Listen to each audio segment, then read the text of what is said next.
Hello, hello, hello. It's Betsy again. And today we are doing some more solving of quadratic equations using square roots. Never can get enough practice, you guys. So if you need to practice, take the time and watch the videos. All right, here we go. So number one, from what you learned, you have to get the squared term by itself to start with. When I read this number one problem, I have the quantity 2 minus 7 squared plus 2 equals 18. I need to get rid of this plus 2. I need to get this squared term, this is all one term, by itself. All right, and how do I do that? Well, we're going to subtract 2 from each side. And when we do that, we get 2x minus 7 squared equals 16. Now, we know that 4 squared is 16, 4 times 4. We also know that, what else squared is 16? Yep, negative 4 times negative 4. So when we take the square root of this, to get rid of the square, we do it to both sides. We need to know what x is to make this equal to 4, and what x would have to be to make that equal to negative 4, because 4 squared is 16 and negative 4 squared is 16. So let's finish it up here. All right, so we need to get this x term by itself, which means we need to take that negative 7 and move it to the other side. How do we do that? Just change the sign. Whatever you do to one side, you do to the other. So now we get 2x equals, because he's gone, 4 plus 7 is 11. And then I don't want 2 times x, I want x. They're timesing, so we're going to divide. Whatever we do to one side, we do to the other. So x here is 11 over 2. So if you put 11 over 2 in here for x, the 2's are going to cancel, and you're going to get 11. Remember that? 2 times 11 over 2. Those 2's cancel, and you get 11. 11 minus 7 is 4. And 4 squared is 16. Whew, we did good. All right, let's take a look at the next one. Now, again, I got to get the 2x, the x term by itself. So the negative 7's got to go. Put it on the other side of the equal sign. Okay, so now we got 2x equals negative 4 plus 7 is 3. But I don't want 2x, right? That's 2 times x. They're timesing, so we're going to divide. And when we do that, we get x equals 3 halves. If you put 3 halves in there, 2 over 1 times 3 halves, that gives you 3. And 3 take away 7 is negative 4. Negative 4 squared is 16. Whoo, we did it. We did it. Yeah, ha, ha, ha, ha, ha. All right, let's take a look at the next one. I'm going to clean this up a little bit. We don't need this here now. But nice and clean when we're working. All right, so when I look at this next one, I have 4 times the quantity, 3x plus 2 squared equals 9. I don't want 4 times. Let's get rid of the 4. How do I do that? I divide both sides by 4. Now, these are gone. And I get 3x plus 2 equals 9 fourths. Whew.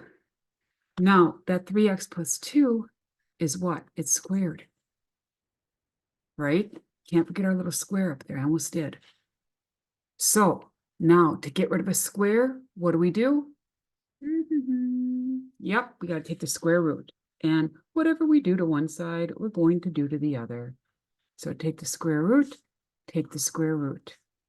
So now I got 3x plus 2 equals the square root of 9, 3 times 3 is 9. The square root of 4, 2 times 2 is 4. Now remember, that's plus or minus. 3 halves times 3 halves is 9 fourths, right? 3 halves times 3 halves equals 9 fourths. Just like negative 3 over 2 times negative 3 over 2 equals a positive 9 fourths. So we need to ask ourselves, Let me change the color here. When does, oops, that's not a good color. Ugh, can't even see that. Unless it's my eyes, you guys, I can't see it though. All right, so let's pick a different color. Let's pick, I like this green color. All right, so we need to know when will this 3x plus 2 equal 3 over 2? And when will 3x plus 2 equal negative 3 over 2? Right? Because 3 over 2 squared will give us 9/4. And negative 3 over 2 times negative 3 over 2 will give us 9/4. So we want this right here to equal 3 over 2 and negative 3 over 2. So we need to figure out what x has to be for that to happen. So let's get it done. All right. So here, I got to get rid of that 2. So I'm going to subtract 2. When I do that, I get 3x equals, well, 3/2 is 1.5. So 1.5 take away 2 is going to give us what? Well, 1 take away 2 is -1, and we still got to take away another half. So we got -1/2, right? Now I can make this a fraction equal to a fraction, you guys. So 3x times 2 is 6x equals -1 times 1 is -1. And then just divide by 6. And x will equal -1/6. Now let's look at the other one. Get rid of that 2. So we get 3x, subtract 2, subtract 2. 3x equals -1.5, and minus 2 is -3.5. Well, -3 1/2 is the same thing as 6 7/2 negative. So -7/2. Now, again, the easiest thing probably to do would be to cross multiply. Let's make this a little easier to see. So if we've got a fraction equal to a fraction, we can cross multiply. Now I'm going to get rid of this over here, so we have a little more room to work.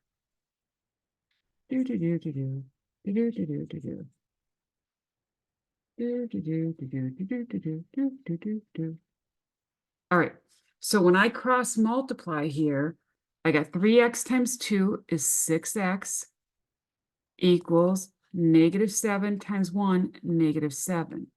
And I'm solving for x, so I'm going to divide both sides by 6. These cancel, and that's your other x value.